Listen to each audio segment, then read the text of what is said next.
Praise the lord. యేసుక్రీస్తు నామములో మీ అందరికీ శుభములు తెలియజేస్తూ ఉన్నాను. ఈరోజు మనం ధ్యానం చేసుకోబోయేటువంటి అంశము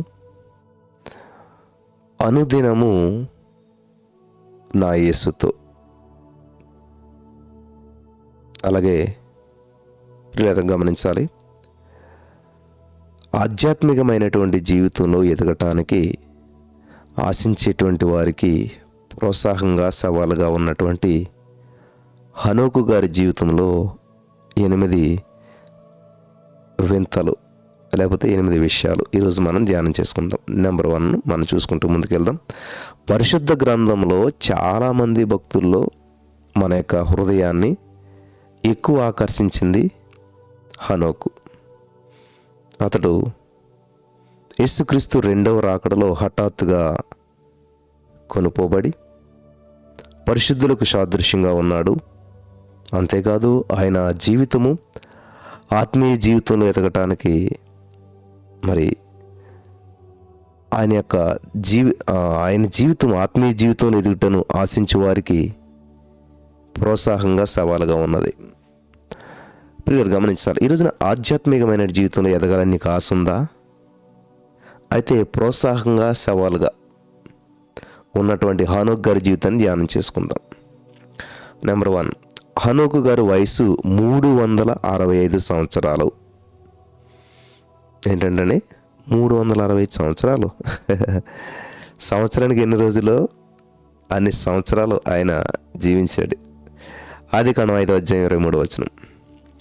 హనోకు వయసు 360 సంవత్సరాలని చదువుచూ ఉండగా అది ఆశ్చర్యము ఆనందము కలిగిస్తున్నది కదా.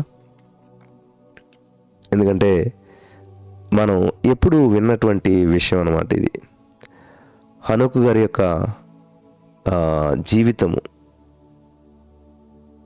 గమనించాలి ప్రియులారా. మనం మునుపెన్నడూ వినటువంటి విషయము ఇది. కాబట్టి ఈరోజు నా పరిశుద్ధాత్మ దేవుడు చాలా అద్భుతంగా మనతో మాట్లాడుతున్నాడు. చాలా జాగ్రత్తగా వినాలి.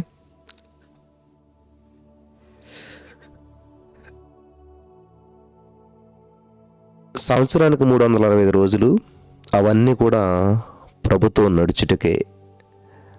నా సమస్తము ఆయనకే, నా దినములన్నీ ఆయన పరిచర్యకే.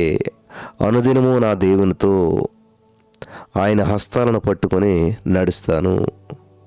తన చుట్టూ తాను తిరుగుతున్నటువంటి భూమి సూర్యుని చుట్టూ ఒకసారి తిరగడానికి 305 రోజులు పడుతూ ఉంటుంది. భూమి 2 పనులు చేస్తుంది. నెంబర్ 1, తన చుట్టూ తాను తిరుగుతుంది. నెంబర్ 2, సూర్యుని చుట్టూ 360 దినాల్లో తిరుగుతుందన్నమాట. ఆ ప్రకారమే విశ్వాసి కూడా తన కుటుంబము, ఆఫీసు, బాధ్యతల మధ్య తిరగవలసి ఉంటుంది. నీతి సూర్యుడైనటువంటి యేసుక్రీస్తు ముఖాన్ని అనుదినము చూస్తూ తిరగాలి. అవును నా ప్రియమైనటువంటి సహోదరి స్నేహితులారా, మన ప్రభువు ముఖ కాంతి ఎల్లప్పుడూ కూడా మన మీద ప్రకాశిస్తూ ఉండవలను.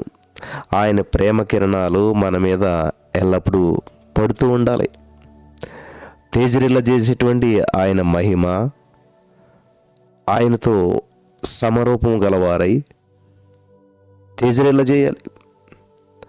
ఆయన్ను చూస్తూ మన హృదయాంతరంగంలో నుంచి ఆయన తట్టు చూచి మొరపెట్టుచు ప్రతి దినము మనం దేవునితో నడుస్తూ సంతోషించాలి. నిత్యత్వమును దేవునితో గడపగోరినటువంటి వారు ఇప్పుడే దేవునితో నడుచుటకు సిద్ధపడదాం. హల్లెలూయా. కాబట్టి ఇక్కడ 8 వింతల్లాగా ఇక్కడ మొదటి వింత ఏంటంటే హనోకు గారి వయసు 365 సంవత్సరాలు. ఓకే, దేవునికి స్తోత్రం. నెక్స్ట్ రెండవదిగా మనం గమనించినట్లయితే హనోకు దేవుడు. నూతన వధూవరులు తమ కొరకు ఒక నూతన లోకాన్ని సృష్టించుకొని ఎడబాయిన వారుగా ఒకరి మీద ఒకరు ఆనుకొని జీవిస్తున్నటువంటి ప్రకారం హనోకు ఏం చేయడంటే దేవుని మీద ఆనుకొని నడుచుటను తన జీవిత మాదిరిగా చేసుకున్నాడు. భూమి నిరాకారంగా ఉండినప్పుడు దేవుని ఆత్మ జలములపై అల్లాడుచుండినటువంటి ప్రకారము నరుల చెడుతనము భూమి మీద గొప్పదిగాను, వారి హృదయము యొక్క తలంపులోని ఊహంతయు ఎల్లప్పుడూ కేవలం చెడ్డదిగాను ఉన్నప్పుడు దేవుడు హానోకుతో నడుస్తూ ఉండెను. గమనించాలి, పాపంతో నిండినటువంటి ప్రజల మధ్య పవిత్రుడిగా ఉండినటువంటి హానోకు దేవుని ఎడల తనకున్నటువంటి ప్రేమను బట్టి ఆయన్ను క్రిందకు రప్పించి ఆయనతో కూడా స్నేహితుని వలె నడిచేటువంటి ఉత్తముడై ఉన్నాడు. దేవదూతల మధ్యను, కెరూబులు, శరాపుల మధ్యన నివసించేటువంటి ఉన్నతమైనటువంటి దేవుడు మనుషుల మధ్య నివాసం చేయటానికి ఆశించుట ఎంత ఆనందకరమైనటువంటి భాగ్యం. నా ప్రియమైనటువంటి సహోదరి స్నేహితులరా, హానోకుతో కూడా నడిచినటువంటి దేవుడు, నోవాహుతో నడిచినటువంటి దేవుడు నీతోనూ సంచరించటానికి ఆశతో నీ హృదయపు తలంపును తట్టుచూ ఉన్నాడు. ఆమేన్. హల్లెలూయా. దేవునికి స్తోత్రం కలుగును గాక. నెంబర్ 3, మూడవ పాయింట్ ఏంటంటే, మూడవ వండర్, హనోకు కుటుంబీకుడు. హనోకు దేవునితో నడుచుచు కుమారులను కుమార్తెలను కన్నాడు. గమనించాలి, చాలామంది నేను పెళ్లి చేసుకోకపోతే చాలా అద్భుతమైన పరిచర్య చేస్తాను, నాకు వెనక ముందు ఎవరో లేకపోతే గొప్ప పరిచర్య చేస్తాను అంటూ ఉంటుంటారు. బ్రదర్, ఈ బాధ్యతలు వచ్చి పడిపోయినాయి, పిల్లలు ఇవి అవి లేకపోతేనా అస్సలు నేను ఎంత పరిచర్య చేసేవాడునో చేసేదానో అని మీరు చాలామంది మాట్లాడుతుండొచ్చు కదా. చాలామంది మాట్లాడతారు, ఈ యొక్క ఆటంకాలు లేకపోతే చాలా బాగుండేది బ్రదర్, ఇవన్నీ ఆటంకపరిచేస్తున్నాయి నన్ను అని మీలో చాలామంది అంటుండొచ్చు.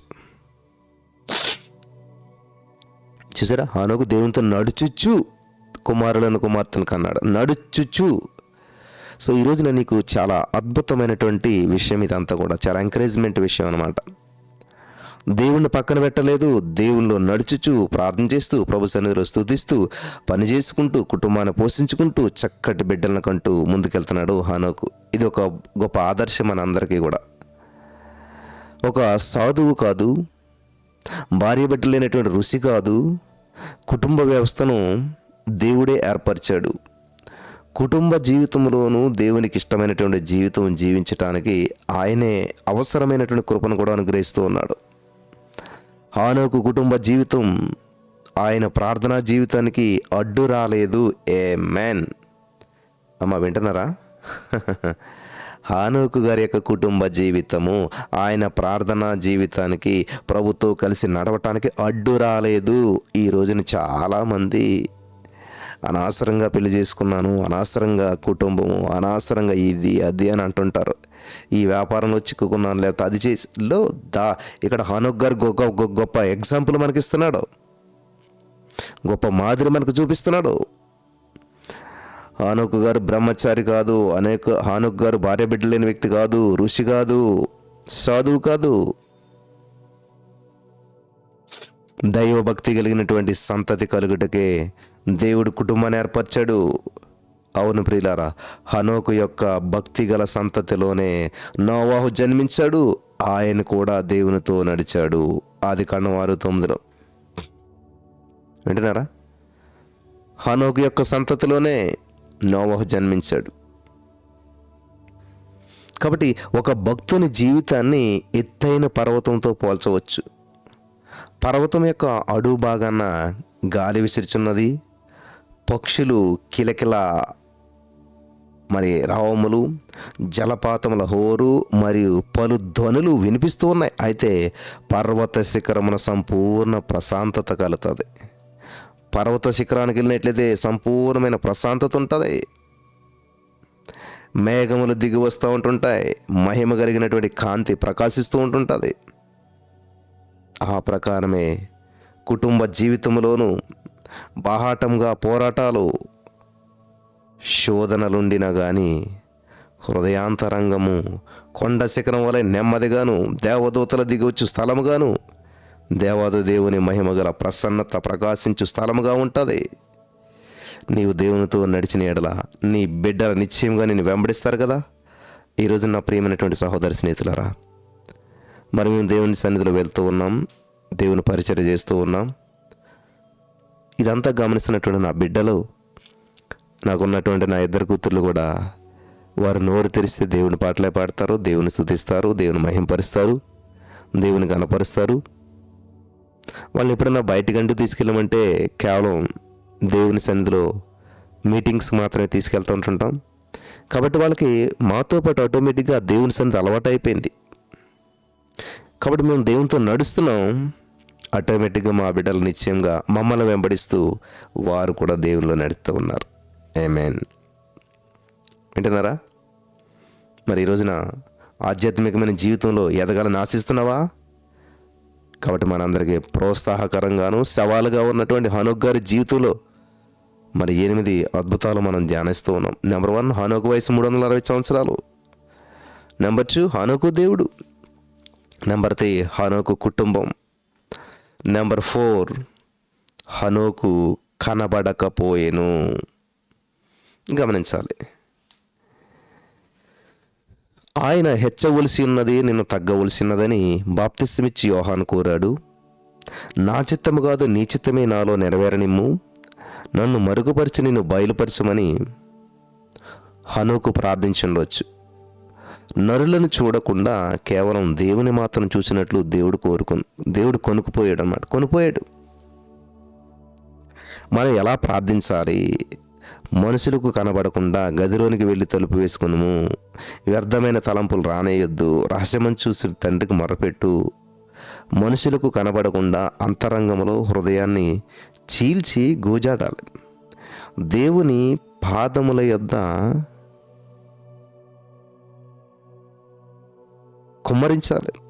మన చేతులతో ఏ పని చేయుచున్నా కానీ, ఆఫీసు పనిలో నిమగ్నమై ఉన్నా కానీ, మీ హృదయము దేవునితో పోరాడి ప్రార్థించనివ్వాలి, ఆయనతో సంభాషించనివ్వాలి.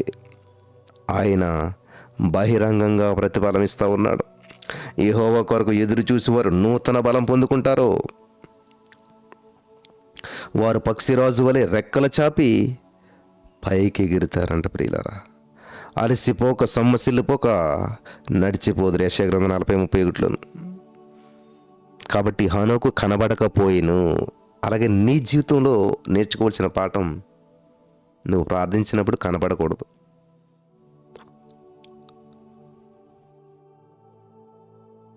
ప్రభువును మహిమపరిచేటప్పుడు మనం కనబడకూడదు, హైడ్ అయిపోవాలి. దేవుని మహాకృపను బట్టి జీసస్ ఆల్మైటీ గాడ్ మినిస్ట్రీస్లో మేము చాలా సంవత్సరాలు మా పేరు తెలియకుండా, మా ఫోటో పెట్టకుండా చాలా కాలం పరిచయం చేశాం. తర్వాత మరి ముందుకు రావటం జరిగింది. అలాగే ఇప్పటికీ కూడా ఈ పరిచర్య ద్వారా దేవుడు జరిగిస్తున్న అద్భుత కార్యాలు, గొప్ప గొప్ప సాక్ష్యాలు వింటూ ఉంటుంటాం. మీరు చాలా సాక్ష్యాలు విని ఉంటారు. చాలా మట్టికి మా పేరు సాక్ష్యంలో రాదు. ఒకవేళ వచ్చినా కానీ మేము ప్రార్థన చేస్తే జరిగిందనేటువంటి సాక్ష్యం ఉండదు ఎక్కడ కూడా. మేము ఇలా ఎంకరేజ్ చేసే వాళ్ళని, ఇలా ప్రార్థించుకోండి, ఇలా చేయండి అని చెప్పాము. దాన్ని బట్టి వాళ్ళు అద్భుతం జరిగిందని చెప్తారు తప్ప, మేము ప్రార్థన చేస్తే అద్భుతం జరిగిందనేటువంటి సాక్ష్యాలు మనం చాలా తక్కువ. అంటే కొంతమంది తెలియక చెప్తూ ఉంటారు, కానీ వాస్తవానికి మేము ప్రార్థన చేయము. వాళ్ళు ఎలా ప్రార్థన చేసుకోవాలో చెప్పి నడిపిస్తాం కాబట్టి, వాళ్ళ దేవుని ఎలా స్తుతించాలో చెప్పి నడిపిస్తాం కాబట్టి, ప్రతి అద్భుతమైన సాక్ష్యంలో ఏముంటుందంటే, మేము దేవుని ఎలా స్తుతించాము, మేము థ్యాంక్ యూ జీసస్ చెప్పాము, అద్భుతం చేస్తాడు దేవుడు. హల్లెలూయా. అప్పుడు ఏమవుతుందంటే మేము హైడ్ అయిపోతున్నాం, మేము కనిపించట్లేదు. అప్పుడు దేవునికి మహిమ వస్తూ ఉంది.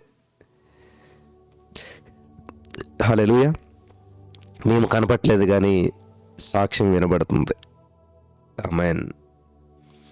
సరే, 5వ పాయింట్ మనం చూసినట్లయితే, మరణము చూడకుండానట్లు హనోకు ఎల్లప్పుడూ దేవునితో ఉన్నాడు. కాబట్టి మరణము హనోకును సమీపించలేకపోయింది. మరణము చూడకున్నట్లు కొనిపోబడ్డాడు. హెబ్రీ 11:5. విజయమందు మరణం మృంగివేయబడను. ఓ మరణమా నీ విజయం ఎక్కడ? ఓ మరణమా నీ ముల్లెక్కడ? 1 కొరింథీ 15:54-55. హల్లెలూయా. యేసుక్రీస్తు ప్రభువారు రహస్య రాకడలో పరిశుద్ధులు హనోకు మరణమును చూడకుండా కొనుపోబడిన ప్రకారం ప్రభుని ఎదుర్కొనటానికి ఆకాశ మండలమున మేఘముల మీద కొనుపోబడతారు. కాగా సదాకాలం ప్రభుతో కూడా ఉంటారు. 1 తెస్సలోనిక 4:16-17. ఇటువంటి వారి మీద రెండవ మరణానికి అధికారం లేదు. ప్రకటన గ్రంథం 20:6. రాకడలో ఎత్తబడేటువంటి పరిశుద్ధులుగా, వింటున్నారా? రాకడలో ఎత్తబడేటువంటి పరిశుద్ధులకు నీడగా, సాదృశ్యంగా, ఉదాహరణగా హనోకు నేడు ప్రకాశిస్తూ ఉన్నాడు. ఆమేన్.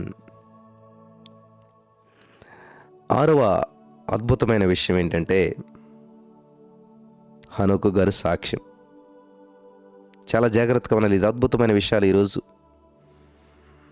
ఆధ్యాత్మికంగా ఎదగాలనేటువంటి ఆకాంక్ష, ఆశ కలిగినటువంటి వారు ప్రియులారా గమనించాలి. ఆత్మలో నువ్వు వర్ధిల్లాలి, ఆత్మీయ జీవితంలో ఎదగాలి అని ఆశించేటువంటి వారికి ప్రోత్సాహకరంగా, సవాలకరంగా ఉన్నటువంటి హనోక్ గారి జీవితంలో 8 ప్రాముఖ్యమైన విషయాలు. 6వది ఏంటంటే సాక్ష్యం. హనోక్ గారి యొక్క సాక్ష్యం హెబ్రీ పత్రిక 11:5 చూసినట్లయితే, అతడు కొనుపోబడక మునుపు దేవునికి ఇష్టుడైండనని సాక్ష్యం పొందాడు. ఎంత ఉన్నతమైన సాక్ష్యం ఇది!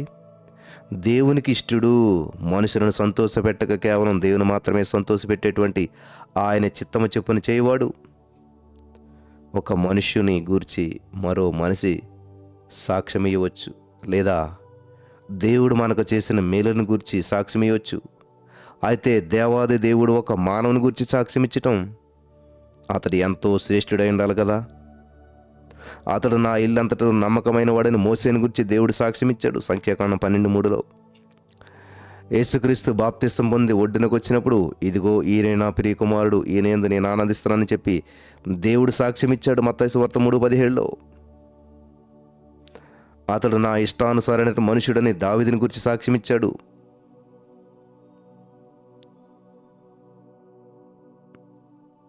అపోస్తలుల కార్యం 10:32 మనం చూడవచ్చు. దేవునికి బహుప్రియుడని దానియేలు పిలువబడ్డాడు. దానియేలు 9:23. సహోదరి, స్నేహితులారా, దీన్ని గురించి దేవుడు ఎటువంటి సాక్ష్యం ఇస్తాడు? మచ్చ డాగు లేనటువంటి సాక్ష్యార్థమైనటువంటి జీవితంగా నీ జీవితాన్ని జాగ్రత్తగా కాపాడుకోవాలి. సాక్ష్యం. హల్లెలూయా. మనం సాక్ష్యం ఇవ్వటం మంచిదే, కానీ మన గురించి సాక్ష్యం దేవుడు ఏమిస్తున్నాడో పరిశీలన చేసుకోవాలి. నెక్స్ట్ 7వ సంతతి. 7వ విషయం ఏంటంటే 7వ సంతతి. 7వ సంతతి ఇది ఒక వండర్ అన్నమాట. ఆదాము మొదలుకొని 7వ వాడైనటువంటి హనోకు అని చెప్పబడింది. ఆదాము మొదలుకొని 7వ వాడైన హనోకు. 7వ పాయింట్ ఏంటంటే 7వ సంతతి. హల్లెలూయా. యూదా గ్రంథం 1వ అధ్యాయం, యూదాపత్రిక 1వ అధ్యాయం 14. హనోకు వంశావళిని పరిశీలించినప్పుడు హనోకు జన్మించినప్పుడు కూడా ఆదాము బ్రతికి అన్నట్లు గ్రహిస్తున్నాం. చల్లపూట దేవునితో సంచరించడం గురించి ఆదాము మాత్రమే హనోకుకు చెప్పి ఉండొచ్చు.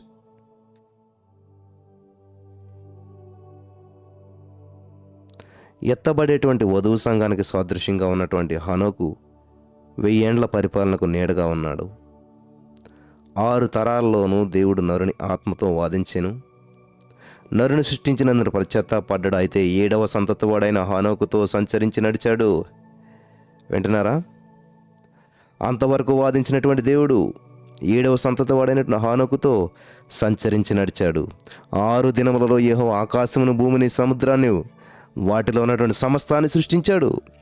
7వ దినమున విశ్రాంతి తీసుకున్నాడు. నిర్గమకాండం 20వ అధ్యాయం 11. బైబిల్ ప్రకారం మానవుడు సృష్టించబడి ఇంచుమించు 6000 సంవత్సరాలు అవుతున్నది. ఇంకనూ దేవుడు క్రియ చేస్తూనే ఉన్నాడు. అయితే ఒక దినం యేసుక్రీస్తు తన రాజ్యాన్ని భూమి మీద స్థాపిస్తాడు. దేవుని ప్రజలు 1000 సంవత్సరాలు ఆయనతో కూడా ఏలతారు. ప్రకటన గ్రంథం 5:10. యేసుక్రీస్తుతో సదాకాలం జీవించేటువంటి సమయం సమీపిస్తూ ఉన్నది. కాబట్టి హనోకు వలె దేవారాత్రాలు మోకాళ్ళ మీద నుండి దేవుని సముఖమును అనుభవించేదముగాక మనమంతాను. హల్లెలూయా. ఈ 7వ దాంట్లో చాలా ప్రాముఖ్యమైన విషయం ఉన్నది ప్రియులారా. మీరంతా చాలా జాగ్రత్తగా వినాలని ప్రభు పేరట నేను మనవి చేస్తూ ఉన్నాను. చివరగా 8వ విషయం, ప్రవక్త. హనోకు ఎవరంటండి? ప్రవక్త. ప్రవక్త అంటే దూరదృష్టి గలవాడు, జరగబో వాటిని ముందుగా ప్రకటించేవాడు. దేవుని నోరు అని అర్థం అన్నమాట. ప్రవక్త అనగా దూరదృష్టి గలవాడు, జరగబో వాటిని ముందుగా ప్రకటించేవాడు, దేవుని నోరు అని అర్థం. యేసుక్రీస్తు ప్రభువారు రెండవ రాకడను మొట్టమొదట ప్రకటించిన వాడు హనోకు.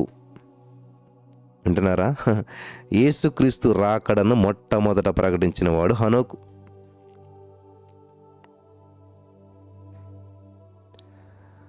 ప్రభువు తన వేవేల పరిశుద్ధుల పరివారముతో వచ్చును అని ప్రవచించాడు యోధా 1:15లో. ప్రభు తన వేవేల పరిశుద్ధుల పరివారంతో వచ్చునని ప్రవచించాడు. యోధా గ్రంథం 1:15 యేసుక్రీస్తు ప్రభు యొక్క రాకను గురించినటువంటి దర్శనం నీకున్నదా? ప్రభువా, నన్ను నీ రాకడకు సిద్ధపరచుము అని ప్రార్థిస్తున్నావా? వేల కొలది ఆత్మలలో క్రీస్తును రాకడలో కలుసుకోవాలనేటువంటి ఆత్మవారం నీకున్నదా? హనోకు మనల్ని హెచ్చరిస్తూ ఉన్నాడు. ఇహ సంబంధమైనటువంటి వాటి నిమిత్తం మాత్రం ప్రభువును అడగక ఆయన రాజ్యమును నీతిని వెతుకువారై ఉండాలి. మొదట పునరుత్థానంలో పాలువారగు ధన్యులను పరిశుద్ధులనై ఇందురు. ఆమేన్. ప్రకటన 26. హనోకును గురించి ఇంకా వివరంగా మాట్లాడవచ్చు. ఆయన విశ్వాస వీరుడు. హెబ్రీ 11:5లో ఉన్నాడు. విశ్వాస వీరు లిస్టులో హనోకు ఉన్నాడు. రాబో తీర్పును గురించి ప్రవచించిన వాడు. యోధా 1:14-15లో. హల్లెలూయా. దేవునితో నడిచేటువంటి ధన్యత పొందినటువంటి హనోకు ఆయన ప్రేమతో నిండిండును. మహోన్నతుడు ఆయన చేతులను పట్టుకుని నడిపించినని ధ్యానించినప్పుడు మన హృదయం సంతోషంతో గంతులు వేస్తూ ఉన్నది. హల్లెలూయా. దేవునికి స్తోత్రం కలుగును గాక. మరి హనోక జీవితం ద్వారా అద్భుతమైనటువంటి విషయాలు మనం నేర్చుకుంటూ ఉన్నాం. హనోకు గారి జీవితంలో చాలా ప్రాముఖ్యమైనటువంటి మలుపులు తిరిగాయి. ఈరోజు మరి ఆధ్యాత్మికంగా నువ్వు వెలిగించబడాలని ఆశపడుతున్నట్లయితే, ఆత్మలో వర్ధిల్లాలనేటువంటి ఆకాంక్ష నీకు ఉన్నట్లయితే, ఆత్మీయ జీవితంలో ఎదగటానికి ఆశించేటువంటి వారికి ప్రోత్సాహకరంగా సవాలుగా ఉన్నటువంటి హనోకు గారి జీవితంలో 8 మరి అద్భుతమైనటువంటి మెట్లు మనం చూసాం. నెంబర్ 1, హనోకు వయసు 360 సంవత్సరాలు. నెంబర్ 2, హనోకు దేవుడు. నెంబర్ 3, హనోకు కుటుంబీకుడు. హనోకు ఒక కుటుంబీకుడు. 4, హనోకు కనబడకపోయెను. నెంబర్ 5, మరణం చూడకున్నట్లుగా హనోకు గారు కొనిపోబడ్డాడు. అలాగే నెంబర్ 6, హనోకు సాక్ష్యము. నెంబర్ 7, 7వ సంతతివాడు. 8, ప్రవక్త. హల్లెలూయా. ఒక ప్రవక్త. కాబట్టి ఈరోజున ఈ మాటలు వింటున్న ప్రియమైనటువంటి సహోదరి స్నేహితులారా, హనోకు గురించి చాలా అద్భుతమైనటువంటి విషయాలు మరి దేవుడు మనకి తెలియజేస్తూ ఉన్నాడు. ఊహకందని కార్యాలు చేస్తూ ఉన్నాడు. అనేక మంది ఆత్మలో వర్ధిల్లటానికి ఒక చక్కటి మాదిరించాడు. ఇదిగో దేవుని నివాసం మనుషులతో కూడా ఉన్నదని సెలవిచ్చిన ప్రియ యేసుక్రీస్తు ప్రభువారు మన హృదయాన్ని పరిశుద్ధాత్మ నివసించు స్థలముగా చేశాడు. ఎక్కువ సమయం ప్రార్థనలో నీతో గడుపుటకు, నిన్ను సంతోషపెట్టుటకు, నీ వాంఛలను దాహమును తీర్చుటకు మాకు సహాయం చేయవా?